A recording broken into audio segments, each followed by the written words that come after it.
I thought it was just an old doll from a dusty yard sale. Cute, vintage, harmless. But by midnight, it was standing outside my bedroom door. By 2 a.m., I knew I wasn't alone. And by sunrise, I realized the doll never wanted to be bought. If you love true scary stories or just want to sleep with the lights on tonight, hit that like button, subscribe, and turn on notifications. This story isn't just creepy, it's real, and it could happen to anyone. It was a quiet Saturday morning, the kind where everything feels a little too peaceful. The sun was out, but the air had that early chill, just enough to make you hug your jacket a little tighter. I wasn't planning to go anywhere special, just one of those lazy weekends where you wander around the neighborhood, maybe grab a coffee, maybe clear your head. No plans, no pressure, just a walk. That's when I saw the handwritten sign taped to a stop sign. Yard sale, 1 block over. Something about it pulled me in. I didn't need anything, but I figured, why not? The yard sale was tucked behind a crooked white fence. A small front lawn was scattered with boxes, old tools, books with curled covers, and knickknacks from what looked like several lifetimes. An older woman, maybe in her late 70s, was sitting in a lawn chair, knitting and smiling politely at anyone who stopped to look. She gave me a little wave as I walked up, and I nodded back. It felt normal, warm even. Then I saw it. The doll was sitting alone on a wobbly wooden shelf, half hidden behind a pile of ceramic cats. It was almost like it didn't want to be noticed, but somehow it was the only thing I could see. Its dress was dusty pink, old-fashioned, maybe Victorian. One shoe was missing. The porcelain face had a thin crack down one cheek, like a scar, and its eyes, glass, pale blue, looked almost real, not just lifelike, alive. Worse, the mouth was curved into this strange half-smile. Not friendly, not creepy exactly, just wrong. Office. I picked it up, and right then, a chill ran up my spine, like walking through a cold mist.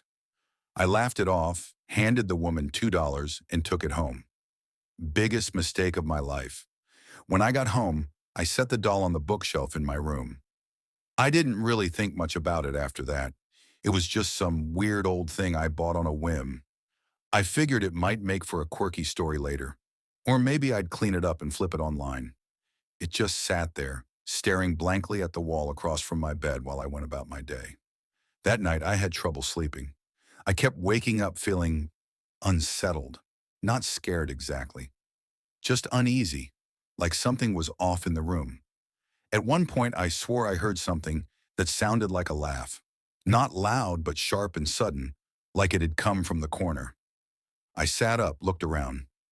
Nothing. My apartment was still, the kind of still that makes you realize how loud your own breathing is. I told myself it was the pipes, or my neighbor's TV. I even checked my phone to see if a video had somehow started playing. But nope, silence. The next morning, the doll had fallen off the shelf. It was lying face down on the floor. I remember feeling a weird twist in my gut, like my instincts were trying to tell me something I didn't want to hear. But I ignored it. I picked her up, brushed her off, and set her back on the shelf. Then it started happening more often. Every night, I'd wake up, 2, 3 a.m., and the doll would be somewhere new. On the dresser, on the floor. Once, right next to my pillow. I started doubting myself. Was I sleepwalking? Was I moving it without realizing? Deep down, I knew better. Dolls don't move on their own, not unless something's very, very wrong. That's when things really started getting weird. Not just little creepy moments, disturbing ones. I started dreading nightfall, which was new for me. I've always liked the quiet of nighttime, but now it felt like something was watching me.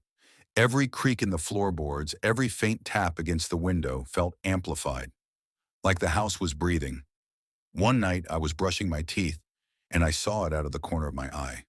Just a flicker of movement.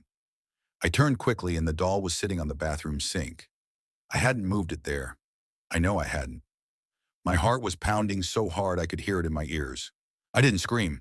I didn't run. I just stood there, frozen. I started finding things broken. A picture frame shattered. A glass I'd just cleaned smashed on the kitchen floor like it had been thrown. Once I found scratch marks on my bedroom door, 3 long, uneven lines like nails had dragged across it. I live alone. No pets, no guests. And then there was the cat. Not mine. A stray that used to come around sometimes. Sweet thing. Would wait outside my door for scraps. One morning it was just there, lying stiff and cold in the middle of my porch. No wounds, no sign of a struggle, just dead. That was the night I locked the doll in my closet. I wrapped it in a blanket, shoved it in a shoebox, and stacked stuff on top of it. I didn't sleep, I just listened. Around 3 a.m., I heard the box fall, heavy thud, then a dragging sound. When I opened the closet the next morning, the box was empty. The doll was sitting on my bed. That morning, I didn't touch it. I couldn't. The doll was just sitting there, legs dangling off the edge of my bed like it had made itself comfortable. Its cracked face tilted slightly toward the window, like it had been watching the sunrise. But those eyes, I swear, they were looking at me. Not blankly, not like an object, like they knew me. I backed out of the room and didn't return for hours. I went to work, but I couldn't focus. My mind kept replaying the same question. How did it get out of the box? I'd locked the closet. I'd put weight on top of it. There's no way unless something else was going on. Something I couldn't explain. That night, things got worse. Around 1 a.m., I was jolted awake by a sharp pain in my leg. I turned on the light, yanked up the blanket, and there were scratches. 3 thin, bloody lines down my calf. Not deep, but angry. Fresh. My heart dropped when I turned and saw the doll again, this time sitting on my nightstand. I hadn't moved it. I hadn't touched it. I panicked. I threw it across the room. It hit the wall with a dull thud and fell face down on the floor. I watched it for minutes, half expecting it to get up. It didn't. That night I barely slept. Lights on, TV on. Every sound had my nerves twitching. In the morning I checked the footage. I had started recording overnight with an old phone, just to prove to myself I wasn't crazy. The footage was dark, mostly quiet, until around 2:47 a.m. You could hear soft footsteps, small ones, and then slowly the sound of something climbing. I stopped watching after I heard my own voice mutter in my sleep, "Don't touch me." I couldn't take it anymore. I was exhausted, mentally drained, and terrified to be in my own home. It didn't feel like my space anymore.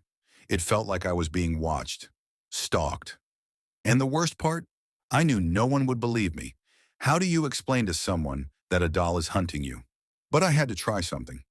I reached out to a local spiritual healer, someone a friend had mentioned once during a weird conversation about haunted houses. I didn't care if it sounded crazy. I was desperate. I brought the doll to her, wrapped in a thick black trash bag, stuffed in the trunk like I was hiding a body. The moment she opened it, she backed away. No hesitation, no questions, just this sharp breath, like the air had changed around her. She didn't even want to touch it. Said the energy was wrong, heavy, like something inside it wasn't at rest. She told me dolls like this are sometimes used as vessels, places where spirits attach themselves after death.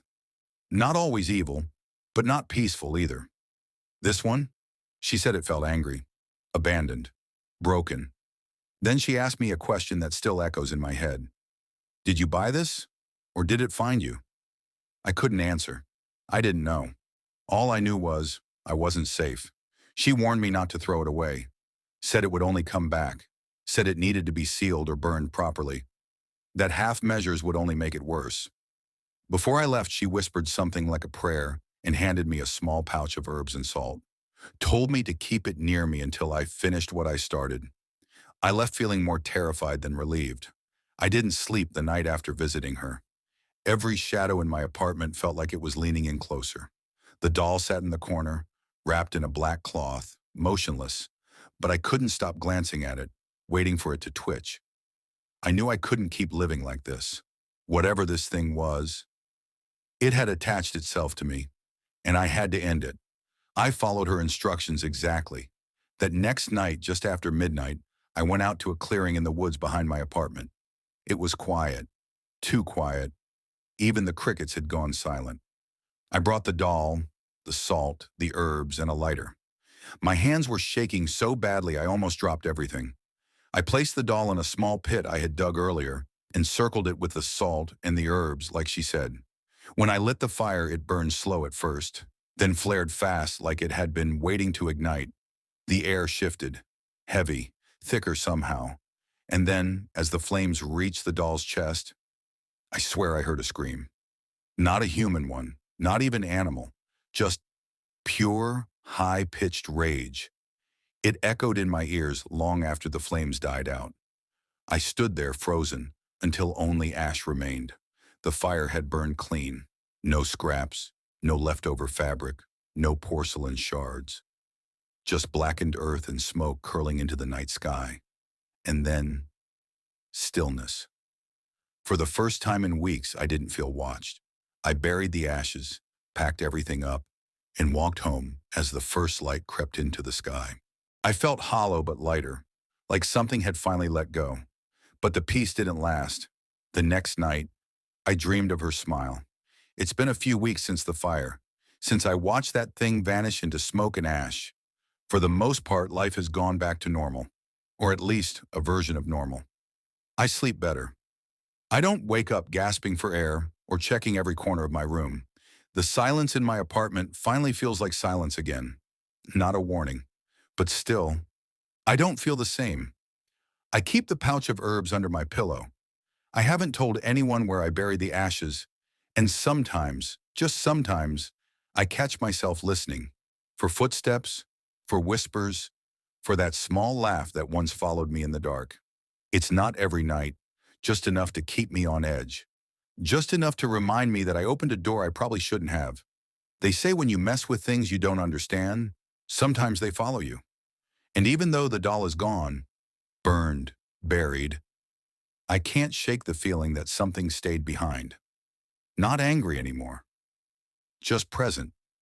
A few nights ago, I found a small porcelain chip near my bed. White, with a bit of pink paint on it. I don't own anything like that anymore. I made sure of it. So maybe this is over. Or maybe it's just quiet. For now. If you take anything from this story, let it be this. Trust your gut. If something feels wrong, it probably is. And never, never bring something home just because it looks interesting. Some things don't want to be found. Some things want to find you.